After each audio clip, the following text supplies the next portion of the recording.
contest for the first date of a fish crib being melted into the lake as a fundraiser. Great idea.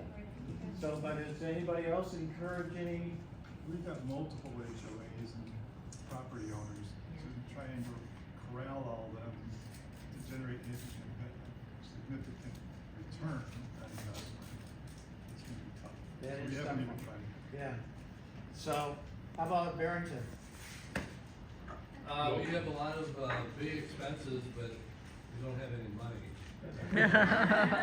No, really? Yeah. So that's what we're gonna talk a little bit about is cash. How do we get cash? I really wish I had Pink Floyd's money behind me here. That would have been excellent background music for this presentation.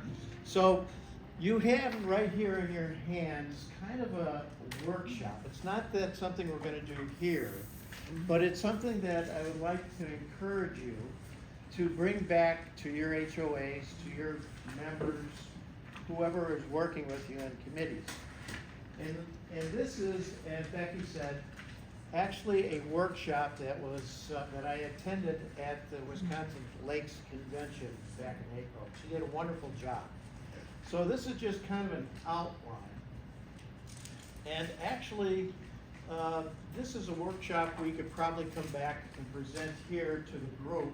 We'd have to hire her and bring her in. It would be a per cost. But the workshop would probably be about 2.5 hours.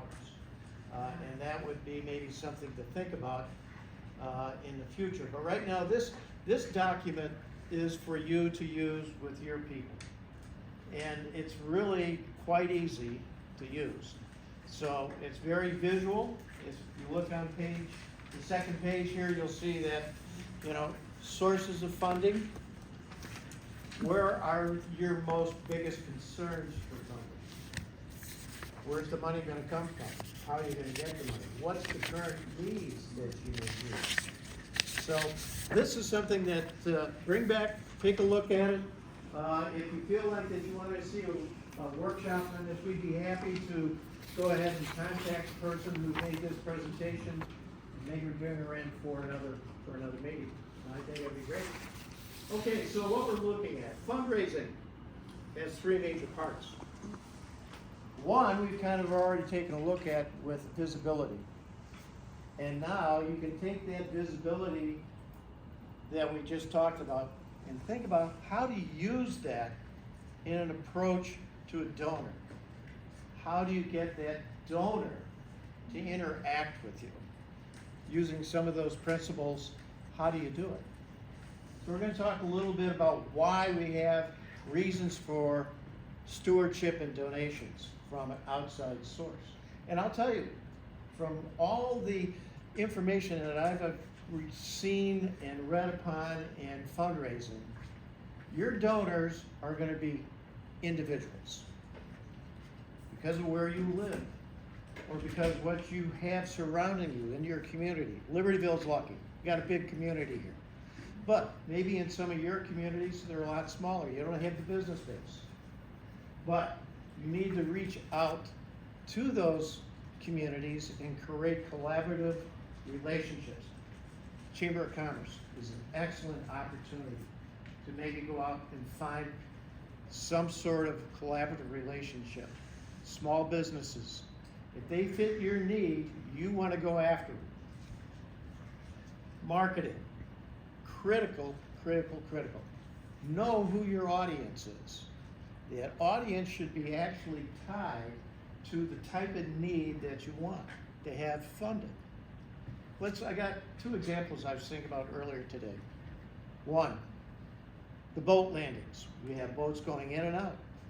Where did most of those invasive species come from? Off of boats.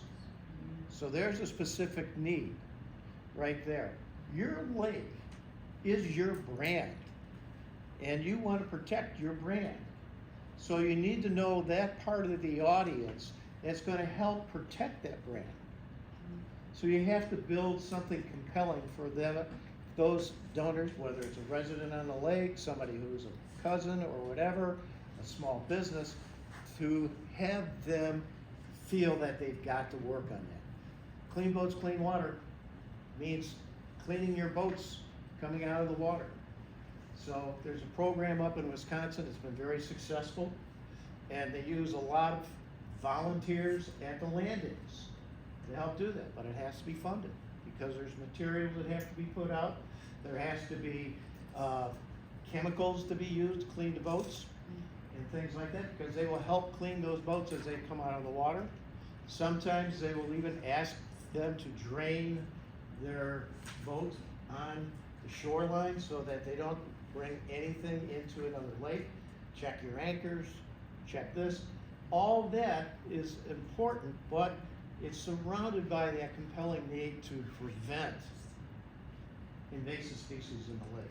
So there's a particular need right there for you to take a look at with the visibility part of our conversation, is how do you build a group to that specific need? So you find that strategic leader, you find the people that can maybe build the message, then you go out and communicate that message. So there's several different steps in getting to know your audience. Isn't it? Assessment is very important when you do need evaluation.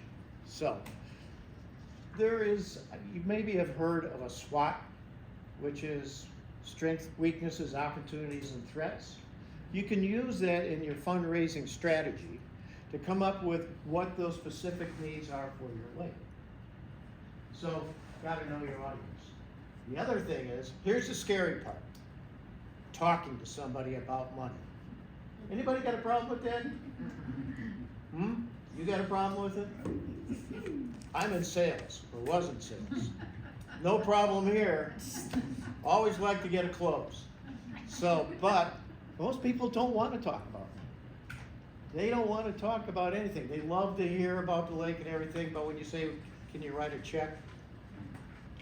That's tough. That's a tough thing to ask for.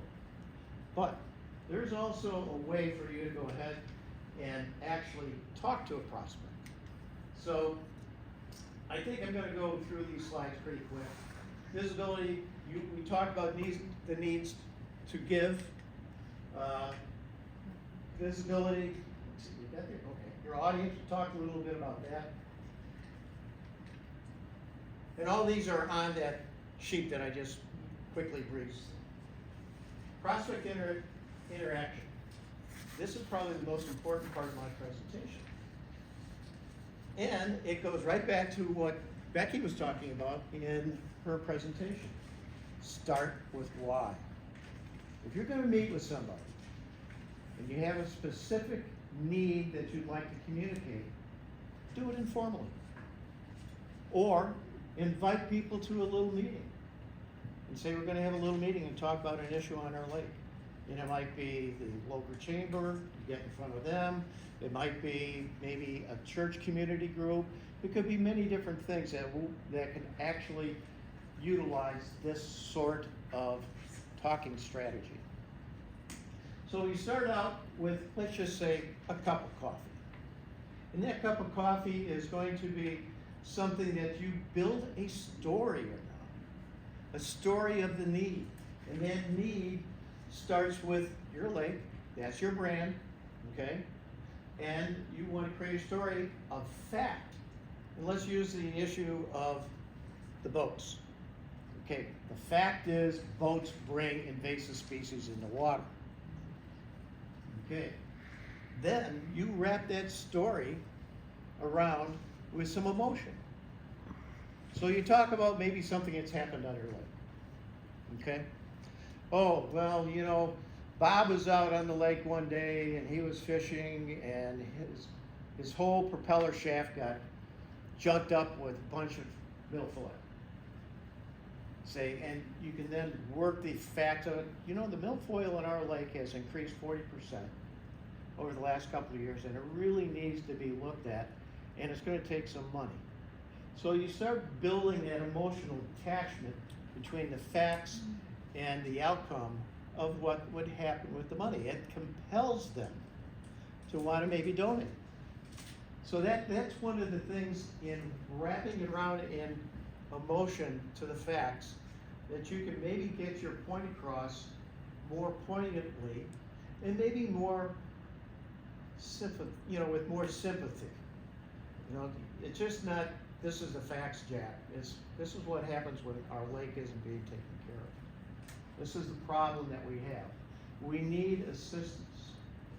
So, and at that point, you just ask, would you be interested in helping us out? You don't have to say, would you make a check for us? Would you be interested in helping us out? Now that is actually a two-pronged statement, because you can get one or two things. I'll volunteer, which is good, or I will give you a check. So now you've actually had that prospect looking at you with either two answers, or no. Simple, you may get that, you'll probably get it. I had a lot in my business career. So, but if you get a volunteer at that point, you've now created another aspect of depth that possibly will lead to donations. So once you get that donation, now you've got another problem. Continuing. How do you continue those? So, but let me first, before I get into that. So you want to use that storytelling for entertaining, you want to teach, you want to inspire, and you want to invite. That is the simple elements. It's the story of why, and it works very, very well. Now, I want to go back for a second to these, how do you continue to get donations? Well, that's where you go back to this little handout I gave you and look at your different needs. You may have a specific project. You may have a variety of needs in other areas. For instance, you want to maybe create a program where people will donate on a monthly basis. Just like WTTW. And all these television stations now, public radio, all of them are looking for money. And they're doing a very good job of it. You get something from it. You may get a t-shirt, a coffee cup. So you need funding for maybe some material to hand out to the people for a repeating donation. I had come up with an idea, and I wrote this down during the presentation. Lake Lovers needs money, just like anybody else. And we have gotten some nice donations over the year, and it's funded us, and we've been able to do things like this. But it was a one-time donation. We have to build in our needs somehow to build repeating donations on a regular basis. So this is just a theory. Haven't really thought about it too much, but I wrote it down in my notes when I was at the session, that we would create a stewardship program for members. And it would be based on a money level. Say, if you give $100, you get a coffee cup and a calendar, something like that. $200, you would get a sticker and a lawn sign and a coffee cup. It would just kind of escalate up what you would get. At the very end, if you were a $1,000 donator, then you would get private lunch, getting updates on what we were doing with our lake. You get communication newsletters, and we would send you every quarter coffee. And the company that sends the coffee would be Stewart's. Remember Stewart's Coffee? Yeah. Stewart's Coffee was the one with the plaid on that. I looked them up after I came up with this idea, and it turns out they don't put them in the grocery stores anymore. They're only doing it through donation type work like what we're thinking of. I go, oh, that's pretty cool. So there are organizations out there that will help you get your tchotchkes, I guess you could call it, for your funds. So anyways, that was an idea that I had for our group.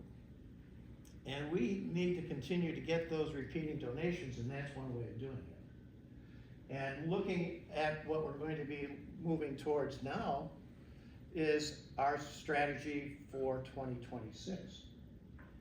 And we'll sit down in our strategic session and we'll start taking an assessment of where we are, because we've grown quite a bit. From 22 to 185 is a lot of people. And looking at what our needs now have changed. as they will with you. Once you start gets funded, money changes the opportunity. And so trying to get that really, again, is getting your brand put together, recognizing it as a brand, using it as a brand, and then knowing the audience that fits into that brand. Not everybody's gonna fit into it. But if you do a careful assessment, you can find people that will be happy to put up money and maybe volunteer at the same time. And then how do you go ahead and approach those people is really paramount to the success of your program. And this is where being more informal, being comfortable in talking about it, having your purpose, having your vision, having your 30-second elevator speech ready to go, and get that person engaged with you and getting them comfortable is very important. I like to say when people talk to me about, well, what is Lake Lovers in Lake County? I said, we're an organization that works on education to action. We are on a water sustainable journey, trying to make our lakes in Lake County healthy, sustainable for future generations. Here we go. Got some interest to it. Now I'd probably go into a little story and say, you know, out of our lakes, we have 173 lakes. And out of that 173, 70% is impaired. That's a real problem for all the homeowners who live on this lake. Their homeowners' valuations, if they sell their home and their lake is a dirty lake, they're not gonna get the maximum amount of money on it. So you see how I'm working the story a little bit in the conversation and saying, we need to address this issue of lake sustainability. Now, here's a couple of things that we thought about doing that kind of leads you into some of the donation opportunities with you. So just be, you know, generous with your time with him. Respect his time, because he may not have all day. He may only have half an hour. That's why I say keep it informal. It may take 1 or 2 or 3 conversations with him. It's a little bit different when you're talking to a group. When you talk to a group, that group is going to be immersed just like we are right now. In fact, I'll ask all of you, when you walk out the door, go buy that t-shirt for 20 bucks and help us out tonight. So it's, again, working a whole area, getting a compelling story together, sharing with it, and asking for feedback. That's how that usually works with a group. So outside of that, there's also one other area that we have got to think about, and that's grants. You may not be able to get the money from the people, but there are opportunities to get grants out there. Lisa's going to talk a little bit about that. And you're wondering, why is the lake lady talking about grants? But prior to coming to ILM, my career was solely based in the nonprofit space, so I probably ran 6 or 7 non-for-profits prior to moving over to ILM. So I get it. I did a lot of begging for money. And 2 things come to mind from both of you. So I was always told in all of my training is that people aren't necessarily giving to an organization, they're giving to a person.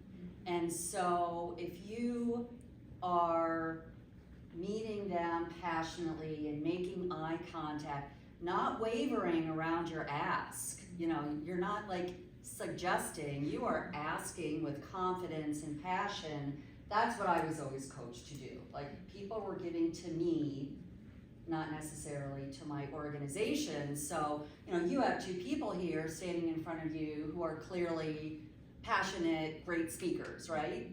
Like you said, find the right person for the job. Well, don't put the shy person out there to ask for the money.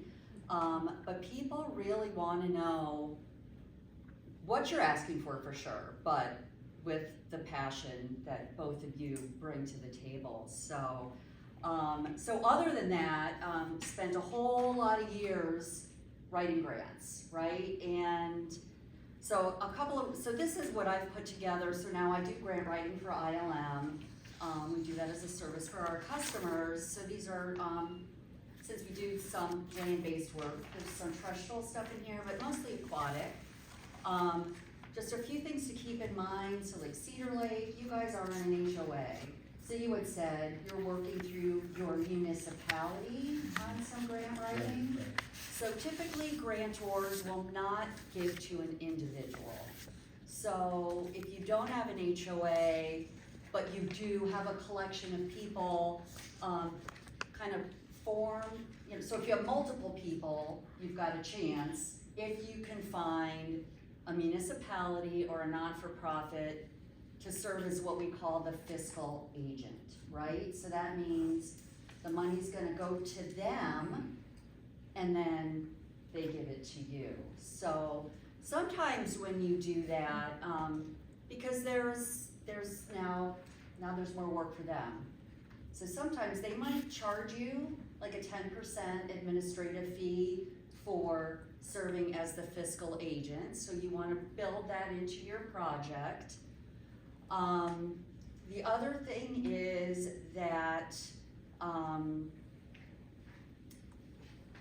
some of your federal grants, right, you have to, there's a lot more hoops to jump through. So if you're just getting into the grant writing business, start locally, right? So if you're in Lake County, SMC, their WMB program is amazing. And they're a great funding source, easy to write. We were talking about this over lunch. You'll get assigned a grant consultant who will sit there and you'll talk about your project and they will tell you, oh, here's where your holes are. No, use this word instead of that word. It's a point system and they will walk you through what it is that they're looking for. So it's just a great resource. So I would say 90% of the grants that I write for our constituents in Lake County are an SMC grant. And so usually, I don't mean, you could go anywhere from $10,000 to I'd say like 50,000 is probably the sweet spot there. You could always ask for more. If you're asking for more than what they have, they're not gonna decline you. They're gonna say, well, we love that project, but I don't have 85, I can give you 55, how can we scale down? So it's a super collaborative process. Those are due every September, and then they make their determination in December, and you are officially allowed to start spending money in January. Most grants are reimbursable, so you need you need the money up front. So talk about, maybe that's part of your fundraising is, hey, I'm just asking you to lend me money until we complete the project and get that back. There's only one grant that I know of that doesn't require a match. So grants typically require 40-50% match. So go into it, know that half of it you gotta come up with. Now, if you're gonna go up to a federal grant, so that's typically on this would be your EPA 319 grant. That's a water quality grant. And that's a 60-40, so they pay 60, you pay 40, but a lot more administrative work with that one. First of all, you need to be registered through the federal government. You have to get a federal ID under SAM. And then once you have the SAM ID, you have to register under GATA, which is the Grant Accountability Something Act. So there's more hoops to jump through. So I tend to encourage, like, we don't even really write 319 grants anymore. It's just too time consuming. So we typically encourage our clients, you know, we have a handful of consultants that we would recommend. Once you get into those more complicated grants, you know, it might be worth your while to consider paying somebody to do that, because it'll save you a lot of headache. This is not on the sheet, and it just came to mind over lunch. You guys have CNN Railroad running through your area. CNN Railroad has a granting program. So if you have a railroad in your watershed, that's another source for funding. The only grant I know of that doesn't have a match is it's the T-Mobile Hometown Grant. And it is also not on the sheet, because I don't like to tell people about it, because I want the money. No, I'm kidding. But it's a $50,000 no match grant, and the point is for community building. And I only tried it once for the Village of Island Lake with the narrative that this lake is the center of their community. And it's, when you look at previous projects that they fund, I just don't think the vocabulary is there for them. But the nice thing is you can hang on to that grant and submit it every quarter. Just don't go away. Just keep submitting it, and maybe someday you'll be the lucky recipient. And they give out like $500,000 a quarter, so it's not like there isn't some decent money there. And then last but not least, I will tell you, there is no grant funding for dredging. They don't want it, you can't get it, it doesn't exist. So, Indiana does, but Illinois does not fund dredging projects. Lisa, what about for the 4-bay sediment, 4-bay? 4-bay sediment would be fundable, yeah. Would be, okay. Yeah. But you probably have to dredge before you do create the 4-bay. No, not necessarily, and again, it's funny, we hired a couple of Army Corps people that, got riffed in the beginning, and when they write the grants, they know the language to get the grant put through, right? So instead of saying, I'm putting a slab of rock in that stream, I'm putting in a fish lunker for fish breeding habitat. If you can play the game, if you can play the system. So, typically, often a 4-bay isn't in an existing water body. It might be on land that now you're digging it out and it's connected to that water body. So you're not technically dredging, you're excavating. So it's really just more, again, about the language choice that you use. But from a water quality perspective, because the sediment 4-bay is a great water quality, best management practice, we do see 4-bays get funded. Good. Yeah. I didn't catch what SMCWMB stands for. So SMC is Lake County Stormwater Management Commission. Whose And- offices are literally right next door here, just FYI. And it's a watershed management board that decides or votes on the projects to be approved.